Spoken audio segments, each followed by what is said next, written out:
योगी आदित्यनाथ की चुनावी जनसभा में। बाकी जितने लोग बचे होंगे, मैं शाही जी से कहूंगा, ये अयोध्या के प्रभारी मंत्री भी हैं, महीने में 3 दिन वहीं बैठे रहते हैं। एक बार पूरी पथरदेवा और देवरिया को ले जाकर के अयोध्या में रामलला का दर्शन करवा करके भंडारा भी छकवा देना। सहमत है ना सब लोग? देखो, अयोध्या में रामलला को विराजमान करने का काम मोदी जी के नेतृत्व में हुआ है। बहनों और भाइयों, कांग्रेस और समाजवादी पार्टी तो कहती थी राम हुए ही नहीं, और समाजवादी पार्टी ने तो अयोध्या में राम भक्तों पर गोलियां चलाई थी।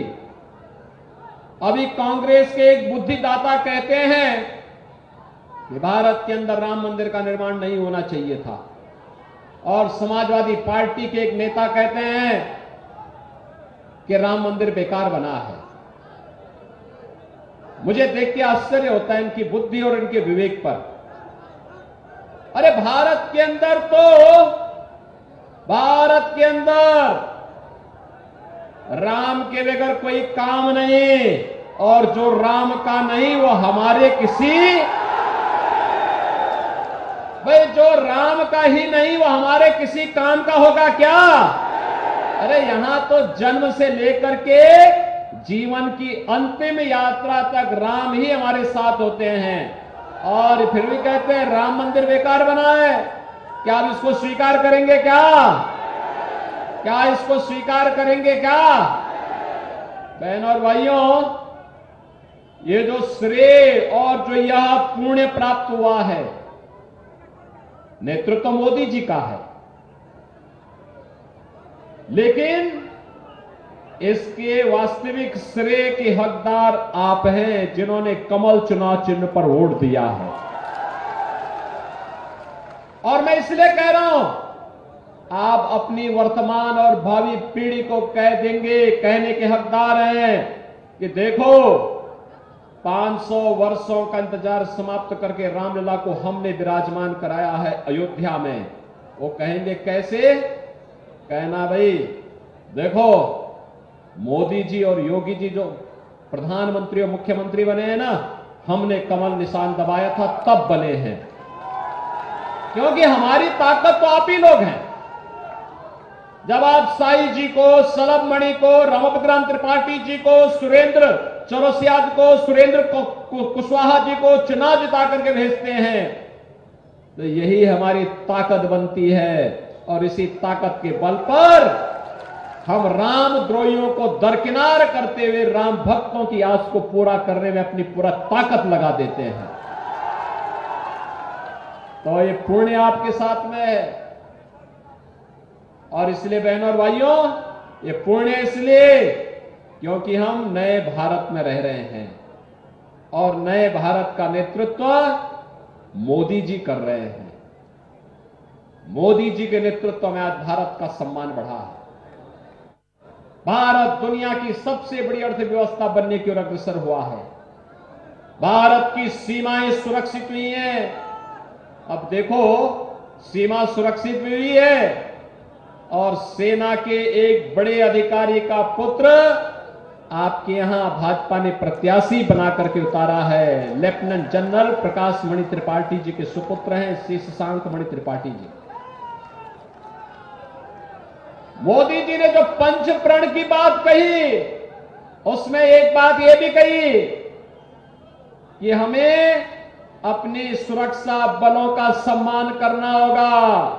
और बहनों और भाइयों, सम्मान व्यक्त करने का इससे अच्छा माध्यम नहीं कि अगर त्रिपाठी जी ने सीमा की सुरक्षा के लिए अपना पूरा जीवन समर्पित किया है, तो आज अगर उनका पुत्र लड़ने के लिए आया है, तो एक वोट हम भी इसके प्रति उनका सम्मान व्यक्त करते हुए देंगे। बहनों और भाइयों, याद करिए, कांग्रेस के समय में आतंकी घटनाएं घटित होती थी। हम लोग बोलते थे कि भाई आतंकवाद से निपटो। कांग्रेस के लोग और समाजवादी पार्टी के लोग क्या कहते थे? ये कहते थे आतंकवादी सीमा पार के हैं। और आज आप देखते होंगे, पटाखा भी जोर से फट जाए ना, तो पाकिस्तान पहले सफाई देता, कहता साहब मेरा हाथ नहीं है। उसे मालूम है मोदी जी के नेतृत्व में आतंकवाद और नक्सलवाद समाप्त हुआ है, और उसे मालूम है ये नया भारत है, छेड़ता नहीं है, लेकिन कोई छेड़ेगा तो छोड़ता भी नहीं है, छोड़ता भी नहीं है। एयर स्ट्राइक और सर्जिकल स्ट्राइक करके पाकिस्तान के अंदर घुस करके जहां कहीं छुपे होंगे और उसको छुपाने वाले आकाओं को भी वहीं नष्ट करके भारत की सुरक्षा और अपने नागरिकों को सुरक्षा आज का भारत दे रहा है। विकास के बड़े बड़े कार्य हो रहे हैं, हाईवे 4 लेन 6 लेन 12 लेन के एक्सप्रेसवे बन रहे हैं, चीनी मिलें लग रही हैं, मेडिकल कॉलेज बन रहे हैं, AIIMS, IIT, IIM, IIIT, NIT, world class university. आपके बगल में एक कृषि विश्वविद्यालय हम बना रहे हैं, और साथ साथ देवरा बाबा, पूज्य देवरा बाबा के नाम पर मेडिकल कॉलेज आपके देवरिया में प्रारंभ हो गया है। बहनों और भाइयों, कोई सोचता था देवरिया में मेडिकल कॉलेज बनेगा? कोई सोचता था क्या? आज तो बन गया ना। कोई सोचता था कि गोरखपुर में एम्स बनेगा? आज बन गया ना। ये भाजपा के कारण ही हुआ है। और बहनों और भाइयों, विकास भी है, अब तो हर घर नल की योजना भी है, नल पर जल भी है, शुद्ध पेयजल, इंसेफ्लाइटिस समाप्त। देखो यूपी में हम लोगों ने 2 काम बखूबी किया है।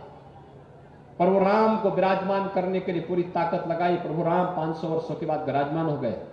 माफिया का राम नाम सत्य है किया है, और इंसेफ्लाइटिस को भी समाप्त किया है। इंसेफ्लाइटिस समाप्त हुआ है ना।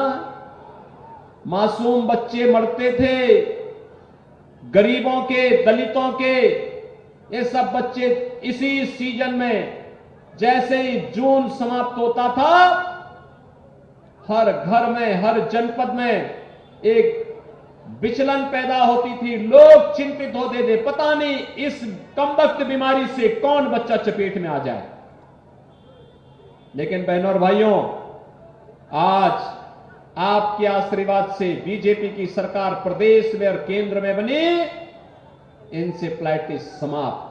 अब कोई मासूम चिकित्सा सुविधा के भाव में दम नहीं तोड़ सकता है, बीमारी ही नहीं आएगी, न रहेगा बांस न बजेगी बांसुरी। बहनों और भाइयों, यह भी किया गया।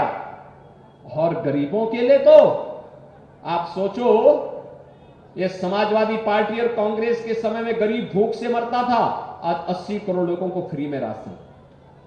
पहले बीमारी की चपेट में हर व्यक्ति आता था क्योंकि गंदगी होती थी। आज 12 करोड़ घरों में शौचालय का निर्माण। आज आप कहीं जाइए, 60 करोड़ लोग 5 लाख रुपए की आयुष्मान भारत के कार्ड की सुविधा प्राप्त कर रहे हैं। वे देश के अंदर कहीं भी जाकर के अपना उपचार करा सकते हैं।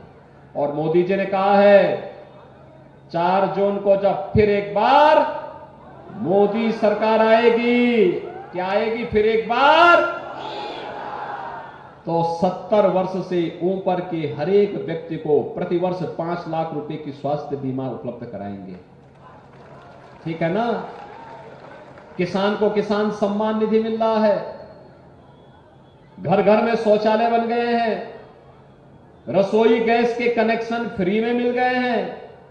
पहले कांग्रेस के समय क्या होता था, रसोई गैस के कनेक्शन ही नहीं मिलते थे, और अगर किसी ने ले लिया और त्योहार और पर्व और त्योहार के दिन रसोई गैस समाप्त, तो घर का जो मर्द होता था वो रसोई गैस का सिलेंडर लेके जाता था, सिर पे रख करके जाता था, एजेंसी में खड़ा होकर कहता था भाई घर में रसोई गैस नहीं है, घर में कोई भोजन नहीं बन पाएगा, पकवान नहीं बन पाएंगे, अतिथि आए हुए हैं। तो रसोई गैस तो नहीं मिलती थी, पुलिस का डंडा जरूर मिल जाता था, और अगर खाली वह व्यक्ति घर आता था तो घर में बेलना की मार अलग से खाता था ना। क्यों साई जी, होता था ना ये, हैं? भाई आप में से बहुत सारे लोग इसके गवाह हैं। लेकिन आज तो मेहमानदारी भी अच्छी हो दे रही है, क्योंकि गरीबों के घर बन गए हैं, बिजली का कनेक्शन भी मिल गया है, रसोई गैस भी आ गया है। और यहां पे तो हमने ये भी किया है कि होली और दीपावली में उस हर परिवार को फ्री में एक एक भरा हुआ सिलेंडर भी उपलब्ध करवाएंगे।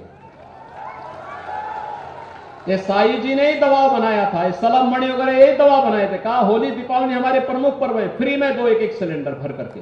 और बहनों और भाइयों हम दे रहे हैं। और मोदी जी ने कहा 4 करोड़ गरीबों के घर बन गए, बाकी जो बचे हैं आपको मैं कह रहा हूं आप उनका रजिस्ट्रेशन करवा लीजिए, कच्चा घर होगा जिसका सबको एक एक मकान उपलब्ध करवा देंगे।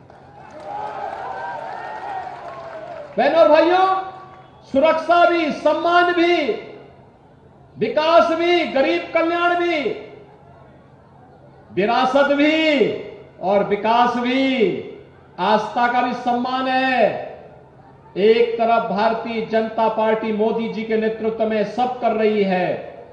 ये जो सब कुछ जो दिया है, क्या किसी का चेहरा देख करके, क्या किसी जाति देख करके, क्या एक ही मंत्र था, सबका साथ, सबका साथ, सबका विकास। और दूसरी तरफ कांग्रेस और समाजवादी पार्टी का गठबंधन। बहनों भाइयों, मैं आपको बताना चाहता हूं, जब भी ये गठबंधन होता है दो लड़कों की, ये बड़ा अनर्थकारी है। जब भी बनता है आतंकी घटनाएं घटित होती हैं। याद करिए, समाजवादी पार्टी की सरकार प्रदेश में थी और केंद्र में कांग्रेस की सरकार। अयोध्या में रामलला के मंदिर पर हमला हुआ था, काशी में संकट मोचन मंदिर पर हमला हुआ था। अखिलेश यादव ने मुख्यमंत्री बनने के बाद सबसे पहला काम क्या था, आतंकवादियों के मुकदमों को वापस लेने की कार्रवाई को हस्ताक्षर किए थे, वो तो न्यायालय ने रोक दिया था। बहनों और भाइयों, दूसरा, ये जब भी हुआ ये तो खारिज हो चुके हैं पहले, 14 में, 17 में, 19 में, 22 में। ब्रांड नया बनाया है लेकिन माल पुराना ही है, इनका भी कुछ भी नया नहीं है, नए नाम से आ गए हैं। जनता जिसको खारिज कर चुकी है, केवल बाहर का लेपन लगा करके फिर से ये लोग आकर के जनता को गुमराह करेंगे। क्या कह रहे हैं, झूठ क्या बोलेंगे, कहेंगे कि आरक्षण बीजेपी समाप्त कर देगी। अरे मोदी जी 10 वर्ष से प्रधानमंत्री है, मोदी जी ने बाबा साहब भीमराव अंबेडकर का सम्मान किया। बाबा साहब भीमराव अंबेडकर के पंच तीर्थों का निर्माण मोदी जी के समय में हुआ है। बीजेपी की सरकार थी तब बाबा साहब भीमराव अंबेडकर को बीजेपी के समर्थन से भारत रत्न मिला।